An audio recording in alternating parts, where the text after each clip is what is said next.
অনূর্ধ্ব-19 টিমে নতুন অধিনায়ক ঘোষণা, কিন্তু বিশ্বকাপে সেই নেতা খেলবেনই না অধিনায়কের ভূমিকায়।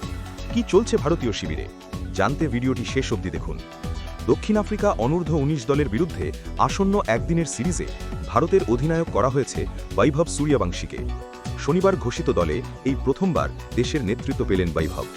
মূল অধিনায়ক আয়ুষ মাত্রে চোটের কারণে এই সিরিজে খেলতে পারছেন না। সহ অধিনায়ক বিহান মালহোত্রাও চোট পেয়েছেন। দুজনেই এখন বেঙ্গালুরুর বিসিসিআই সেন্টার অব এক্সেলেন্সে রিহ্যাবে থাকবেন।